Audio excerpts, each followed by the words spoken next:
Good evening, everyone. Thank you for joining us today as we celebrate David Donald. David's life mattered in the way that we should all want our own lives to matter, to his family, to his friends, to his colleagues, to his students, and to the countless people who've been impacted by his journalistic work. As his dean, I came to know David as a poetic mixture of intellect and warmth and persistence and humor. He was, for all of us here in the School of Communication, a model colleague, the penultimate team player, and above all else, a great journalist and a great teacher. His time with us here in the School of Communication was limited, but his influence will be felt for a very, very long time. Before I ask Chuck Lewis to make some introductions and share his thoughts, I wanted to recognize a few key people who rallied behind David and the school to cover his many responsibilities while he was out on leave. Kathy Keeley, one of our frequent adjuncts, took over his reporting class while commuting to New York for her work with Bill Moyers and Company. Ted Melnick of the Washington Post took over David's data journalism classes, both last spring and this past fall. Josh Hatch from the Chronicle of Higher Education will be filling in for David this coming term in quantitative methods and data visualization, a class that David co-created. I am so deeply grateful to David for all of his efforts on behalf of the students and the faculty and the staff here at AU. We will miss him. I will now ask Professor Chuck Lewis, co-founder and executive editor of the Investigative Reporting Workshop here at American University, to make some introductions.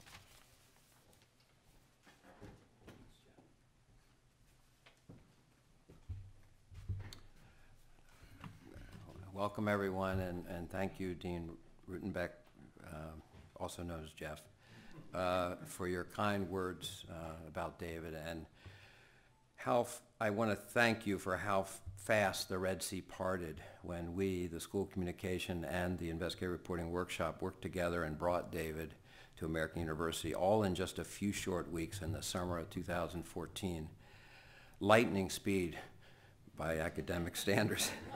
More about that, and David's all too brief but terrific time here later from me. But I also want to, for now, I want to not only thank you all for coming here tonight to honor and celebrate David Donald's life and career.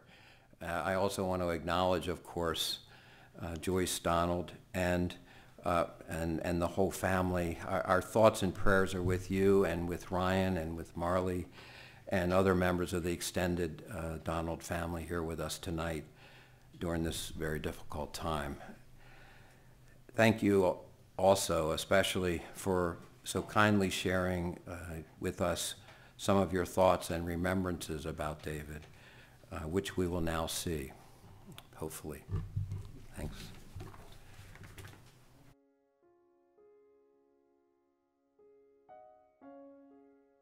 On behalf of our family, I want to thank American University and all the people who helped coordinate this evening. I also want to thank all of you for gathering today in celebration of David. My name is Joyce. I met David on a blind date in 1981. David had recently returned from a climb on Mount Rainier, an outdoorsman. I was attracted. By the end of our blind date, I knew that evening I had met my match. While dating, the first movie we saw together was Superman, starring Christopher Reeve. Years later, I told David that he was my Clark Kent. He was my Superman.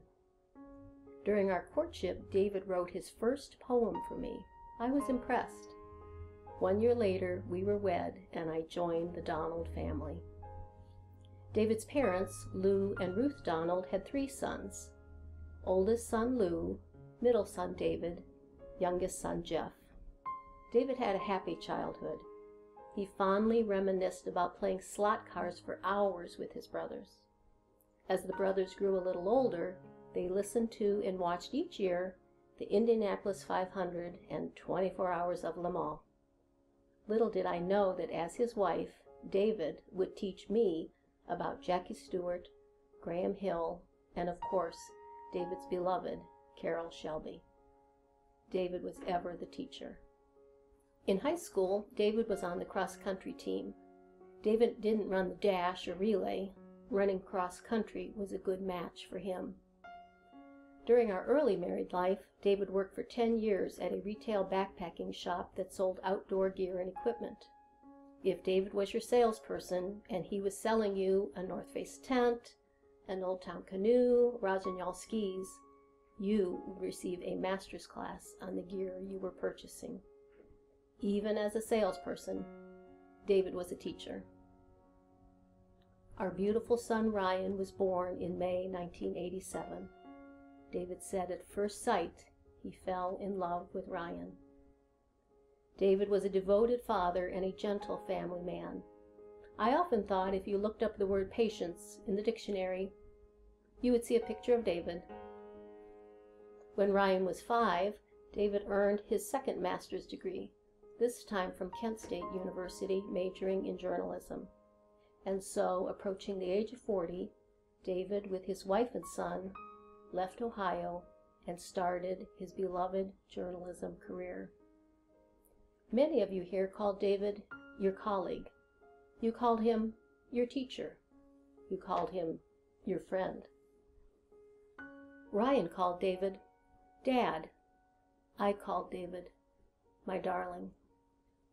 W.H. Auden wrote, "He was my north, my south, my east and west, my working week and my Sunday rest, my noon, my midnight, my talk, my song." I could go on and tell you how I was David's barber for 34 years. Yes, the hair. Or I could tell you about David's wild obsession with Ralph Lauren clothing. Oh my goodness. But I leave you with these 2 thoughts. First, be curious. David was a voracious reader and immersed himself in learning. Curiosity was important to David. Second, love one another. John, Paul, George, and Ringo were among David's favorites. And as the Beatles wrote so many years ago, and in the end, the love you take is equal to the love you make. I'm so glad we're together tonight, celebrating David. Thank you.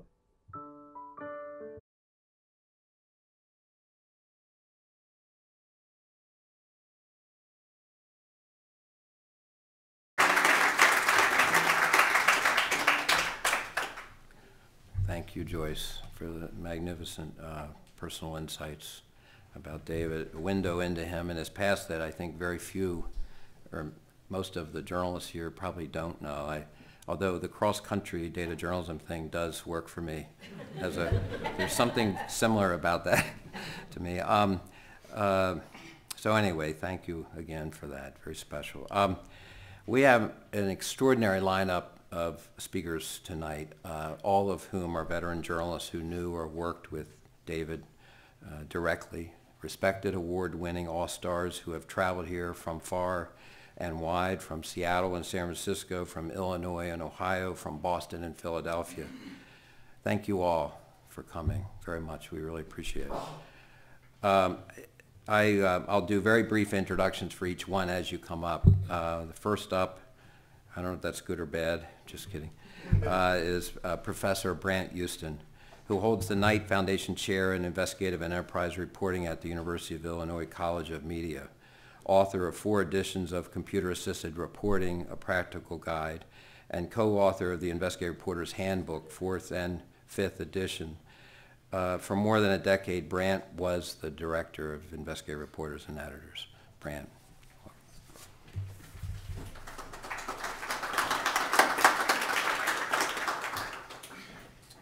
I'm not drinking yet. This is for David. We spent many a time having wine after a road trip, and I think it's amazingly coincidental that it's January.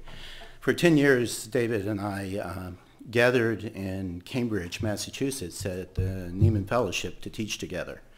And each year we were incredibly excited to go to Boston, and we knew we'd meet all these great people like Maggie and so forth. And the first day, it would always be just cold as hell. And we didn't want to take a taxi from the hotel, and we both just take our laptops and run down there and kind of make it as fast as we could there. And we'd have a great day teaching. And then it'd be the goddamn walk back, at which point, halfway back, you know what? We should get some wine. I drank white, he drank red. And I'm going to keep it brief because that's a memory I love and I want to have. And, you know, I was thinking, if David were here tonight, he would console us and he would also offer us a drink. So, to David, thank you.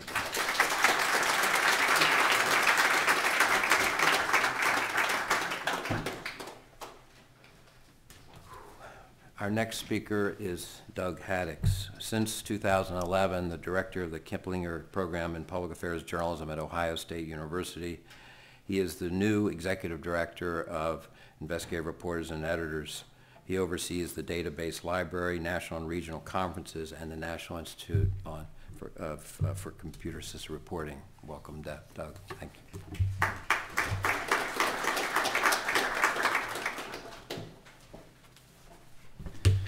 I can't wing it like Brant, so without getting emotional, I wanted to make sure I had a printed statement. I've tried to think of the best single word to describe David, and we've heard some words already from Joyce and others. We've read a lot of remembrances and tributes to David on Facebook and Twitter, and in that incredible Washington Post story about his impact. I keep coming back to one word, mensch. I'm not Jewish, and I don't know Yiddish, so it's strange that this is the word that would stick in my mind as I've thought about David since his passing. So I did a little reading about the word, and the more I read, the more I learned that that word perfectly describes our beloved David. Here's how Leo Rosten described a mensch in his 1968 book, The Joys of Yiddish. How many have read that? Actually, a couple of hands have gone up. That's awesome. In this crowd, I'm not surprised. Here's what he wrote. A mensch is a someone to admire and emulate, someone of noble character. The key of being a real mensch is nothing less than character, rectitude, dignity, a sense of what is right, responsible, decorous. That's the David that we all knew, admired, and yes, loved. The sound of the word mensch sounds a little rumpled and casual, just like David. I met David while he worked as the National Training Director for IRE. We brought him to Ohio twice, once to lead a watchdog workshop and another time to do some custom training at the Columbus Dispatch. That's when I first learned about David's famous love of red wine. And I can assure you, not during the training. He always waited until afterwards. When I saw the news in 2008 that David was leaving IRE, I called him to seek his advice about whether I should apply for his job. His first question to me was this: how old are your kids? I told him they're in high school. And he replied, that's good. They won't miss you when you travel. And he was right. I was hired to follow in David's very large footsteps at IRE. And from that point on, he became a very trusted advisor and counselor. He played that role for so many of you in this room, so many people across the country, and people around the world. To this day, I still follow his advice to me about traveling. Avoid the last flight of the evening. Pack everything in the exact same place in your carry-on bag and your briefcase, because you'll be so exhausted, you'll forget things otherwise. And for each trip, use a manila folder, take an envelope, paper clip it inside, and make sure you keep all of your receipts. I do that every day. I do that every trip, personal or business. This past January, David and I enjoyed several one-on-one dinners while we were in Boston doing training for Maggie Mulvihill at Boston University. It was a tough time for me at Ohio State. We had a lot of internal politics and budget issues. Imagine that at a university. I was considering taking the Kiplinger program in a dramatic new direction. David listened carefully and he asked a lot of questions. And then, In his uncanny way of cutting through complexity, he said this: "You have to decide, are you willing to be the human sacrifice to make this happen?" That conversation gave me clarity, and it gave me the clarity to, despite that, take bold action with eyes wide open. And I imagine many of you in the room have received similar sage advice from David that changed your life and changed your career. David's passing has triggered a tsunami of love and admiration, near and far. Not because of his amazing teaching skills, not because of his meticulous data analysis, not because of his many journalism accomplishments and prizes. The tsunami of love for David, I believe, is because he was such a mensch, a stand-up guy, someone to emulate, a kind, wise, steady man in this topsy-turvy world of journalism egos. At IRE, we're honored that Joyce is working with us to create the David Donald Fund for Data Journalism. Already, we've received more than $6,000 from more than 50 donors. Once that fund is endowed, IRE will be able to send journalism professors to our intensive data boot camp. That way they can ramp up their own data skills and train the next generation of eager watchdog journalists. It's a fitting and enduring legacy for David, a mensch whose passion for data journalism training will continue to run through him indirectly through these educators for many years to come.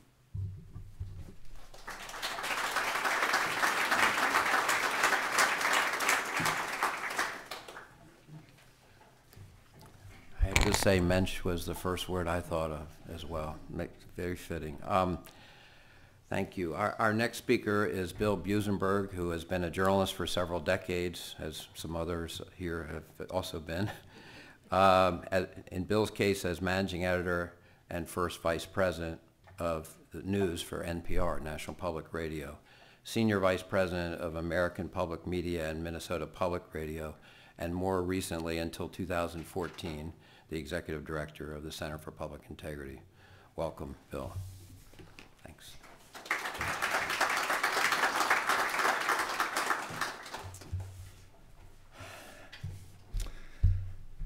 Well, I first met David in 2008 at an IRE conference in Florida.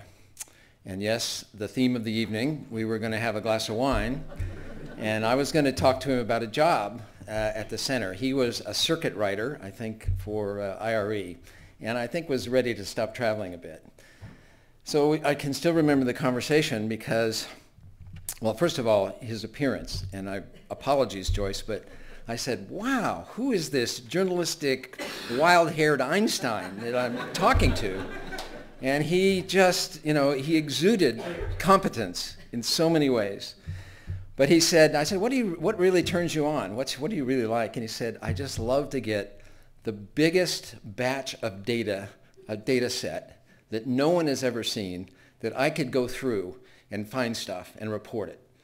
And I thought, that's good. I like that too. So he came to the center.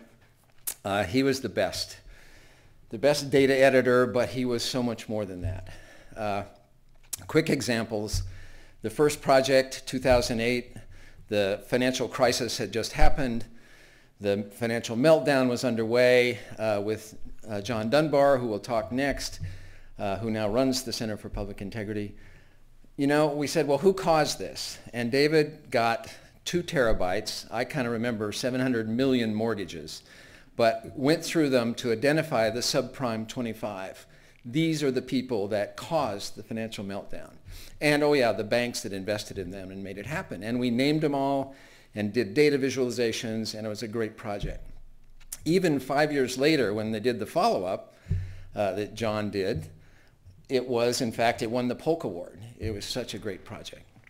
Another project, no data set. This was campus assaults. Really bad data. The education department had no really good information. So we figured out a way. David is a stickler for social science research methodology. And he figured out a way that we could tabulate how many campus rapes there are around the country and then do a project around it, which we did. won a bunch of awards, caused the education department to change their collecting information and the rules. Another one was the upcoding project. This was interesting because it was 260 million Medicare transactions over 10 years. David took it, went through it. We identified something like $11 billion in fraud where hospitals and doctors were cheating the government of Medicare money. Led to various investigations by the Justice Department. It also produced 2 Phil Meyer Awards. David is one of only 3 journalists, I think, who have ever won this award twice. Best journalism done using social science research methods. And that was really to him.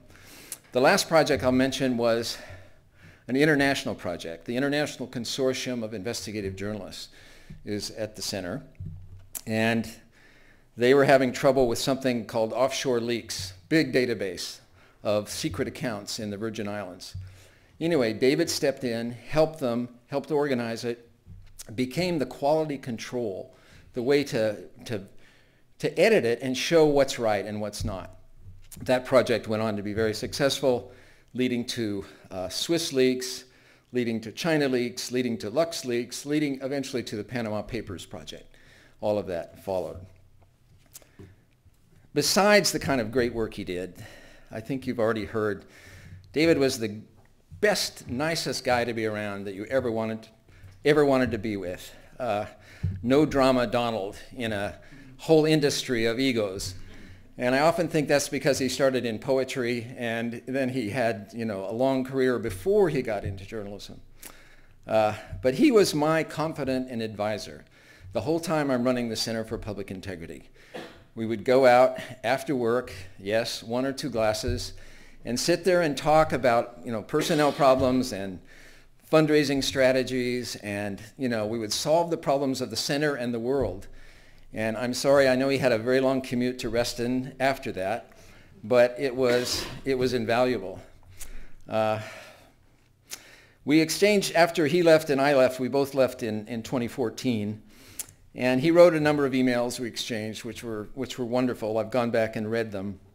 And he said how much he liked those talks that we did together too, and how that was important to him. He also said that he felt like he did some of the best work of his whole career was done at the Center for Public Integrity, which I agree. But he also said at AU, he felt here teaching and also the work at the workshop that he was doing, this was the capstone of the work that he had in mind, that he was doing.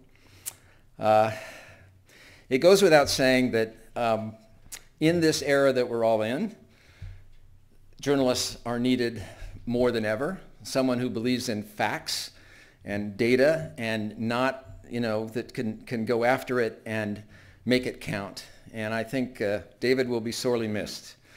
In one of the last emails he wrote, he said, the investigative work that he does with CAR, computer-assisted reporting and all that, this is God's work. And I felt like that's exactly right. And somewhere, maybe up there, there's a big data project.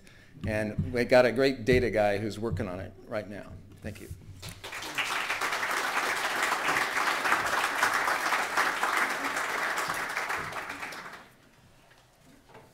Thanks, Bill. Our next speaker is John Dunbar, who, like others here, has investigated numerous subjects, especially state and federal political influence issues over the years. That's an understatement. Here at the Investigative Reporting Workshop, at one point, the Associated Press, but especially, I think, in 3 different stints at the Center for Public Integrity, where he is now the Chief Executive Officer. Welcome, John. Thank you.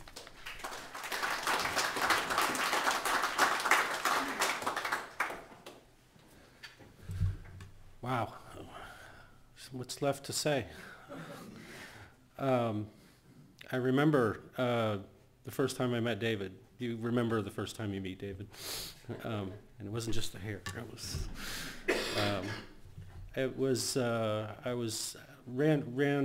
I shouldn't say ran. I just left the Associated Press in Washington, and I heard that the center had this database of mortgages. And I thought I would just, the last gig I had at the Associated Press was working on the subprime meltdown.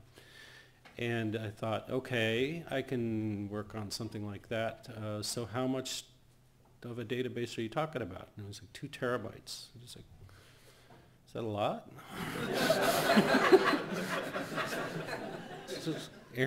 Aaron, is that a lot? Well, who's wrestling that data to the ground? So that was when I met David, and we hit it off immediately. There's something about people from the Midwest, and I'm not just saying that because I'm from Ohio and so is David. We're just nicer. I'm sorry. And we shared that. We also worked for. Has anybody here ever worked for the Morris newspaper chain? Okay, then plug your ears for a second. Plug your. Okay, no, then you can open your ears up. Maybe the worst newspaper chain in the world. Maybe. Maybe. And he worked for the Savannah Morning News, which is the Savannah paper was actually quite good compared to the one that I worked for, which I'm not going to mention. However, we did good work. But anyway, we shared that in common as well. And there was just something about, I was very nervous when I met him because we needed a reporter to pair with him to get this data and get it to tell a story. And I worked with him for about 6 months on that project. And he was such a kind and understanding presence. And he actually is the only person who does data journalism who ever actually got me to learn how to use a pivot table. I know. I forgot. But I did learn at one point how to use a pivot table. So the question was, David, you have 2 terabytes of mortgage data. What do you want to do with it? And what the wonderful thing about that project was that we had so many conversations, David over his glass of wine and me over my Diet Coke, and we would talk about, well, what should we do? And we said, well, let's figure out who the worst offenders in the whole subprime lending industry were, and that's how we came up with the 25 most notorious subprime lenders, and it was a wonderful project and a huge project. There were so many people involved, and it's only this the Center for Public Integrity in the spirit of Chuck and Bill Busenberg, who was so behind this project. I mean, everybody through 12, I think a dozen people were working on this thing at one point, and it was very exciting. The other thing that I remember about David was every night before I went home, I would go by his office just to check in with him, just because he had such a settling, warm kind of countenance about him. I felt like he was a Zen guy, but I don't think he was a Zen guy, because I'm a Zen guy, but I felt like he was a Zen guy. He was more Zen than me. He was way more Zen. Yeah. And I know I keep picking on Aaron, but Aaron's going like, John Zen, right? Yeah. But the one thing that I wanted to bring across more than any other, which has been mentioned before, it's important to be a good reporter. It's really important to be a good person, and David was both, and he was my friend, and I'm going to miss him.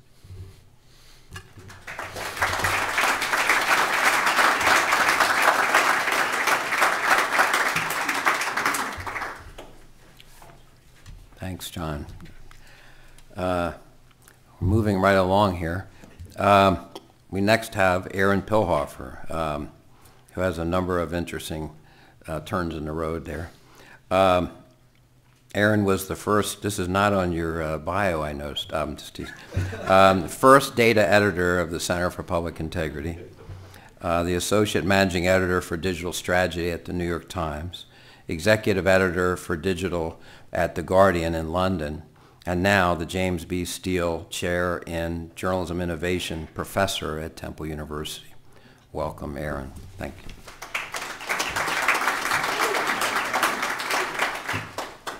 It's totally on my bio. That's nonsense. I never speak with notes, but I wanted to make it through this and not have everything go out of my head, so forgive me if I'm constantly doing this. Just to start with, I just want to say how ridiculous this must appear to David wherever he is, me standing up here in this monkey suit. As everybody who knows me would know, the closest I ever got to a jacket is kind of that jacket that David has on, that omnipresent blue jacket that David brought with him absolutely everywhere. So somewhere he's laughing his ass off somewhere at me. I met David years and years and years ago, actually, just before he started at IRE. And I knew at that point he was different. He was different than a lot of the trainers who would come into the IRE family. I wasn't quite sure why. But over time, I learned, and it really came clear to me when a couple of years later, he and I were both in London at a conference, the Center for Investigative Journalism conference. And after that conference, we did a Train the Trainers event. At that event, the whole goal there was, to spread data journalism in the UK and to teach people what, to sort of spread that tradition of data journalism in the UK. And David ran the course, of course, but what I watched answered the question for me, what's different about David? There's a lot of us in this room who are trainers. We can teach you the skills. We can teach you the lessons. We can do the access. We can do pivot tables. David was a teacher, and a good teacher, and that's a different thing. Trainers can change your career path. Trainers can change your skill set. A great teacher can change your life. And what I watched in that room is David led the session where lives being changed, at least one. And I'm not going to embarrass her because she's here tonight, but the person in question sat in the front row with this big grin on her face, lapping up absolutely every syllable, laughing at every dad joke, and believe me, there were lots of dad jokes. Absolutely, and I think it's safe to say, because we've had conversations about this, it's safe to say that at least one life was changed that day. That's what a great teacher can do. And I saw David do it over and over and over again. It's absolutely magical to watch somebody who cares so much about teaching, someone giving a master class, really, as Joyce said, just being open and spreading the knowledge, but doing it in a way that really David did. I never could. I was nowhere near the teacher that he was. He would stand in front of a class and train do these NICAR training sessions over and over. And he must have done these sessions 10,000 times. But every time when that little aha moment, he would, right along with the class, it was like magic happening. And that was conveyed right through. And there's nothing he enjoyed more than watching that light go on over someone's head and knowing that they're getting it. So that kind of thing just frankly doesn't happen. That's something that comes from inside, and that's what David had that many of us wish we had. His legacy, actually, I think if you want to flash forward, was never in more evidence than it was this past summer, when at that same conference for the first time in forever, David couldn't go, obviously, because of his health. I couldn't go because of my crazy job at the time, even though I was in London. But that conference went off without a hitch.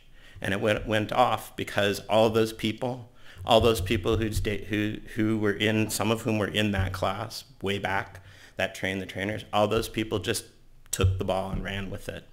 And that conference, if nothing else, that is a legacy, that's impact, and that's exactly the kind of thing that David leaves behind. So to David, an amazing journalist, an amazing friend, I'll miss him dearly, an incredible teacher. Thanks.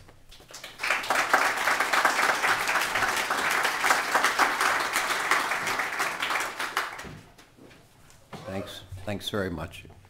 Our next speaker is Maggie Mulvihill, who is an attorney and a journalist. A co-founder of the New England Center for Investigative Reporting, associate professor of the practice of computational journalism at Boston University, and a faculty fellow at the Hariri. Good. I don't get out much, you know. Hariri Institute for Computing and Computational Science and Engineering at Boston University. Maggie, thank you.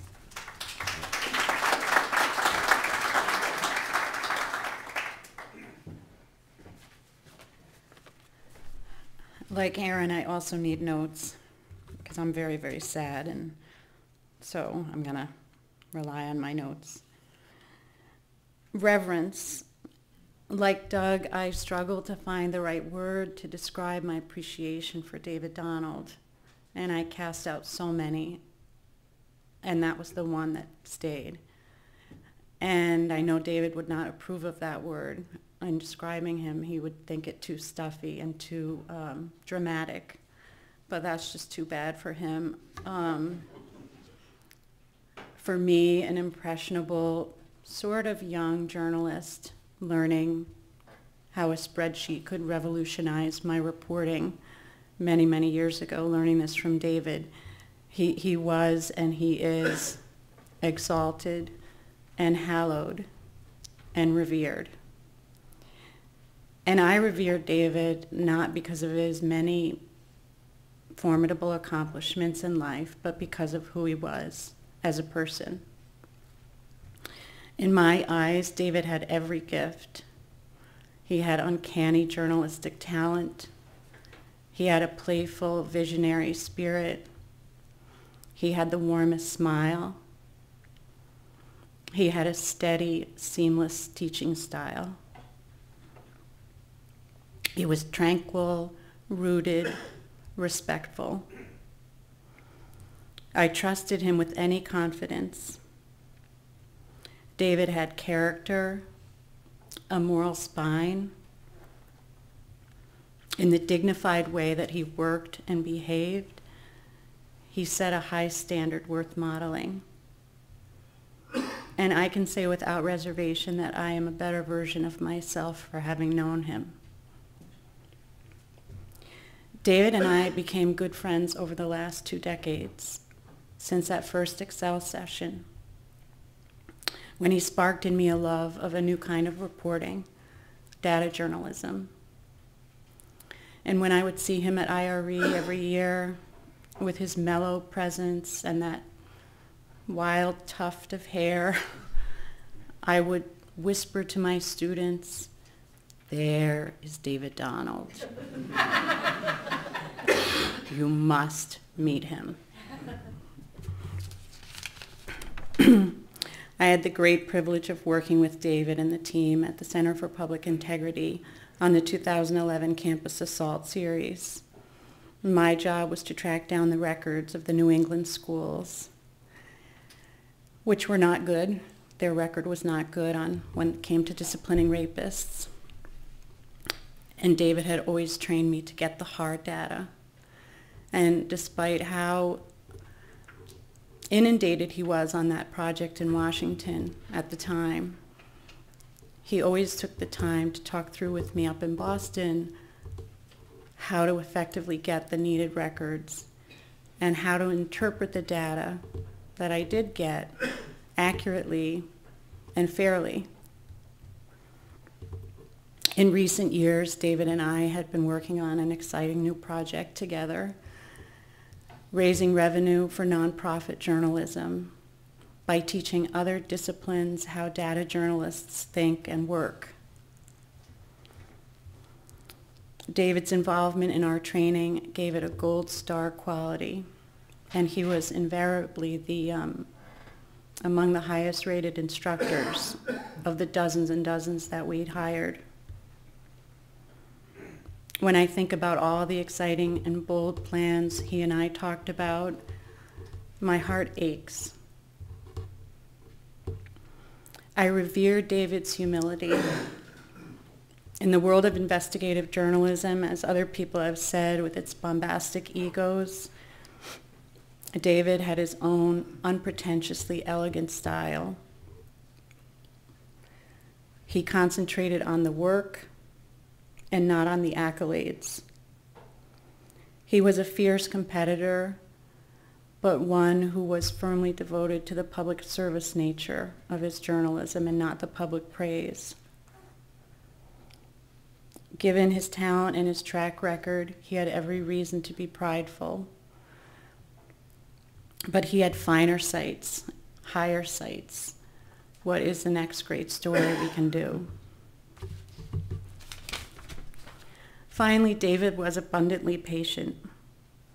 When all the world was racing, he was slowing down, which was a welcome rarity. He was the keenest listener I think I've ever met. He wasn't blown off course if something was amiss. He just dealt with it without alarm or hubris. He took his time. In the even way he spoke to you, in the gentle way he advised you, in the way he listened to your troubles. I can still hear him saying to me, which he did many times, "Hold on, Maggie, let me finish." And I would come to a dead stop because I knew I was going to learn something from David. I feel the deepest sorrow that we've lost him. And I am just hopeful that for his family and his closest friends and his colleagues, that my description of my reverence for him offers some small solace. He will be terribly, terribly missed. Thank you.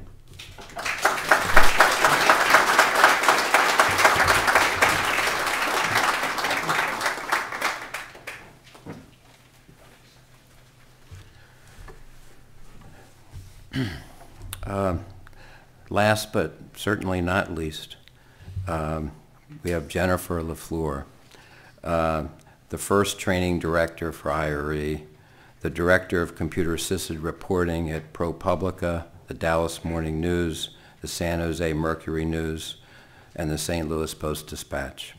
She is the senior editor for data journalism at the Center for Investigative Reporting. Welcome, Jennifer.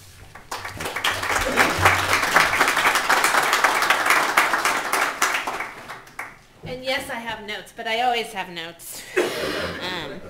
And I'm a crier, but I think I got it all out on the plane. Unfortunately, the guy next to me had to experience all of that.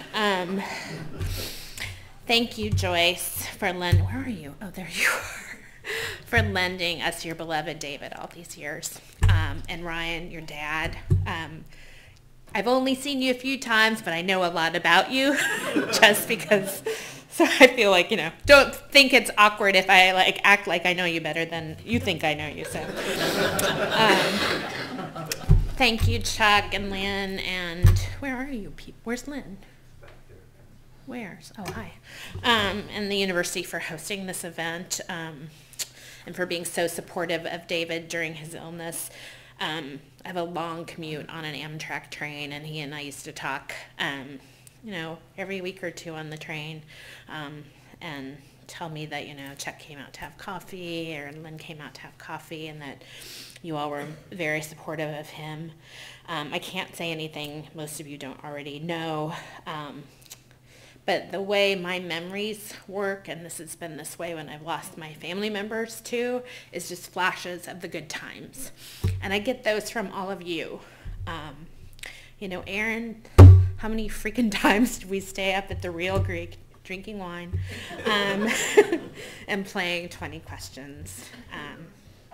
Or losing to David in 20 questions, including the Neil Armstrong trick question. I actually sent him every Samuel Johnson book. Did you guys get those? Brant. So many times, but especially in Bruges. I just wanted to pause there. We were getting into a canal boat in Bruges, and a young woman started yelling, "IRE, IRE, IRE" at us.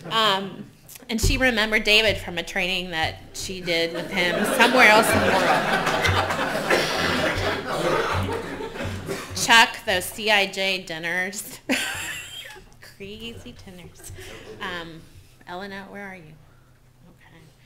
You know, cheese, not the substance, the place. You know, and our wonderful trip to Cambridge, punting on the canal. Joyce, London, Yosemite. I'm sorry I made you guys hike to a dry lake. I thought there would be water in it. I can guarantee you there's water in it now. As you know, David adored you. So even, you know, when we would travel and you weren't there, you were always there. He was always catching me up on what you were doing, what Ryan was doing. I think I may have emailed you this, that one time we were in one of the CIJ dinner restaurants and there was a poster that said "Jumping for Joyce," and he made me take a picture of it so that he could send it to you later. That was when I had my Kodak digital camera. That was pre-smartphone days, folks. You know, I had the honor of doing lots and lots of training with David. Everyone knows the moment they met him, and I don't remember the moment I met him. He was just always there, so I'm sorry. Well, not always. He wasn't there when I was a little kid, but in my professional life.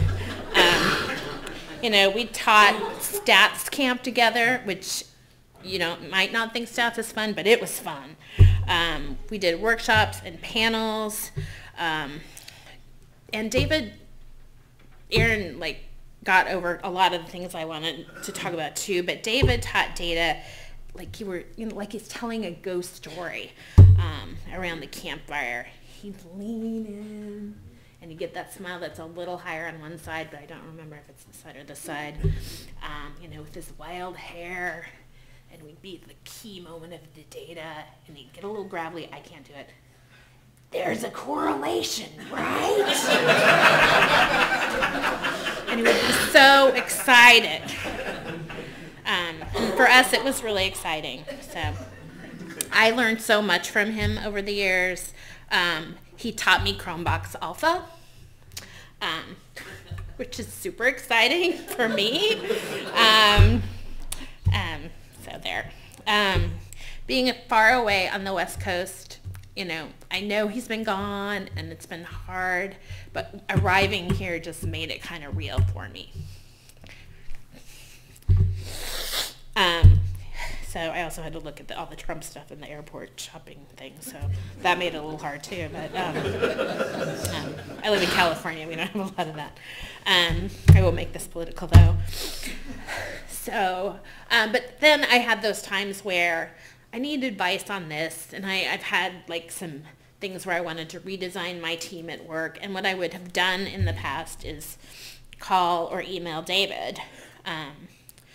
You know, but he wasn't just my intellectual help desk. He was, you know, more than a colleague, more than a mentor.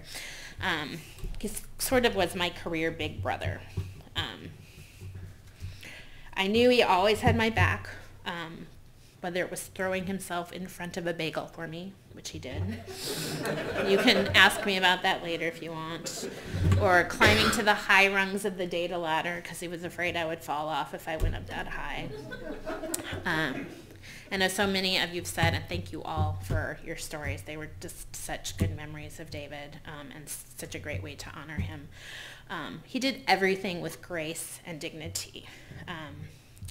He approached even the most difficult situations, as you all know, with calm sensibility, and he was kind. And there aren't a lot of people who are all of that. I don't have one word for it. There's too many words. But no matter his success as a journalist, which we've heard about, you know, and there were so many, he remained a teacher.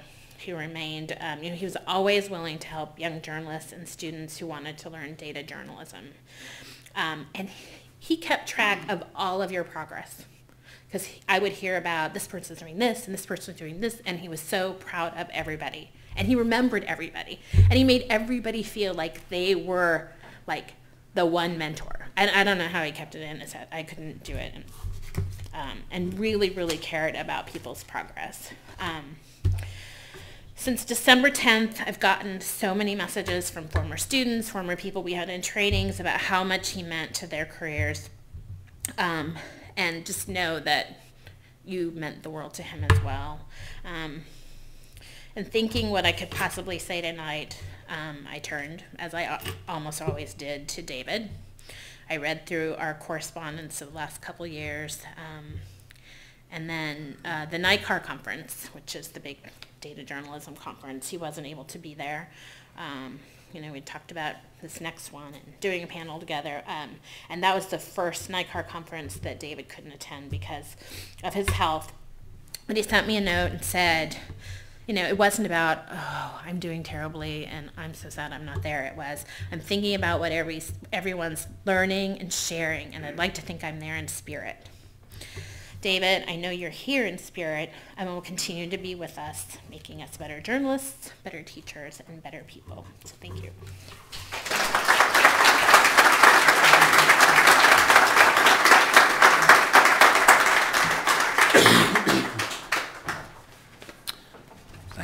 Thanks very much, Jennifer. These are wonderful remembrances of our friend and colleague. I'm going to have a few myself, and yes, I will look at notes a little, sorry. I first met David back in the early years, whatever those were, when he was an IRE data trainer at an IRE conference, and I'll never forget my first impression. I saw him speak. I saw him in action in his slow, indelible, deliberate speaking manner with his distinctive hair. I'm trying to think of a nice way to say that.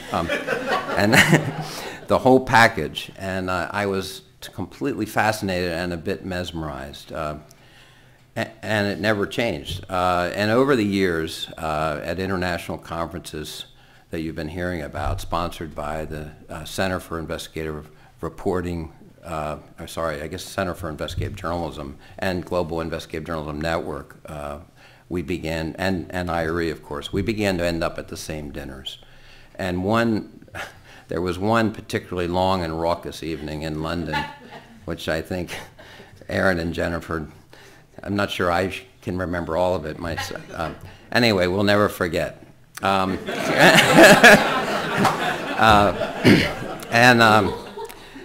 It's a miracle we got back to the hotel. Anyway, later I was thrilled, genuinely thrilled when that the Center for Public Integrity hired him. And I think we even may have discussed it prior. I can't remember, but I think so. And I was even more ecstatic when I began to see and hear of his remarkable data journalism there, especially when it and the accompanying stories started winning some of the preeminent awards in the U.S. The Phil Meyer Award twice, the Robert F. Kennedy Award, and others, which you've heard about. When Bill was stepping down from the center helm after 8+ years, and it was clearly a cusp there in the trajectory or the evolution of the center, and things were going to happen. And David was fielding job offers from the elite commercial news media, at least they think they're elite, news media organizations in New York and London. He sought my advice and what my wife calls career counseling, which I do a lot, as I think many of us do. Which job should he take? Where? Why? What then? What did Joyce think about moving to another city or country, etc.? And it was in those ruminations that we began to explore his love of teaching, his big dreams career-wise. And we eventually began to imagine the possible. Him being a professor at American University, data journalist in residence, and also the data editor at the Investigative Reporting Workshop. He and we were very excited by the idea. Thanks to Dean Jeff Rutenbeck, the outgoing and incoming journalism division directors Joe Olmstead and John Watson, and Associate Dean Roseanne Robertson, and probably others. We all got it done, and we got it done in record time, like in a matter of a couple of weeks, I think. It was an astonishing, I didn't know it was possible. Just kidding. Anyway, The students, as you've heard, just loved him. It was really fascinating to watch. Faculty members had enormous respect for him and his expertise and sage wisdom, which were useful in many ways on numerous investigations here at the workshop. Many of those students and professors are here tonight, and thank you for all for coming. One of his last projects here involved an investigation into how federal meat and poultry inspectors sometimes fail to identify Salmonella, a potentially deadly pathogen that makes more than 1 million Americans ill every year, as part of our frontline collaboration, co-production, whatever, documentary with Rick and Fritz and et al., Sarah. And also serious things with Patrick Madden at WAMU, looking at data and what's usable, what's not usable, et cetera. So these were all exciting and wonderful. The largest and most complex journalistic project he or I have ever attempted, which would be quite large, had only just begun. Somehow, some way, we will do our damnedest to complete it. As you can see from our speakers tonight, David was loved. There has been an incredible outpouring of love, respect, and condolences about David these past weeks. Over 100 messages from journalists all over the world, which we also are making sure they're available to you, Joyce, and family. The one thing there were some other, we got some of those comments. I'll only read one, but I thought there's so many. You could read 100, and they would have differences from what you've heard, but all generally have the same tone. One of David's many friends, and many of us know him, the Dutch journalist and author Luc Sengers, told me, it was actually an email, we will miss him dearly. Most people know that David had a weakness for London, Shakespeare, but not many know that he also had a lasting impact on the data journalism community in the Netherlands. He came over 5 times to our conferences. And when we put word out on our website about his passing, I got shocked emails from several people who remembered him from his classes. David was human, in fact, larger than human. His love for life was contagious. He just as easily opened his heart as his head for those he liked. We like him back for that, and will never stop doing so. And he continued, I will never, ever set foot in a classroom without remembering you, dear friend, because what I teach and how I teach it largely is your gift. Thank you, Luc Sengers, for that observation. His impact on all of us fortunate enough to know and work with him will certainly live on. And here at American University School of Communication, we are announcing tonight the David Donald, imitation is a form of flattery there, the David Donald Fellowship in Data Journalism for graduate students that want to pursue data journalism here. And we are really excited about it, and stay tuned for details about this in the weeks ahead. Finally, as you've heard many times here, and as Luc also noted, he and David always joked the old saw that it's 5 o'clock somewhere. David, as you've heard, loved wine, and this past very difficult year of his illness, every few weeks he and I would have long lunches near his home in Reston at a nearby restaurant, Clyde's. And yes, those lunches certainly did include wine. We would even schedule him around his doctor things. so there's certain days he couldn't drink wine, but we made sure just kidding, but not kidding. Anyway, please join me and Joyce, Ryan, and the entire Donald family, the AU faculty and workshop staff, and current and former students at the reception now downstairs in 2 large rooms with more video, food, and yes, wine. We will all toast our dear departed friend and colleague. He also really liked chocolate chip cookies, and I will assure you we have gotten the very best chocolate chip cookies that have ever been made. So thank you all for coming tonight. We'll see you downstairs.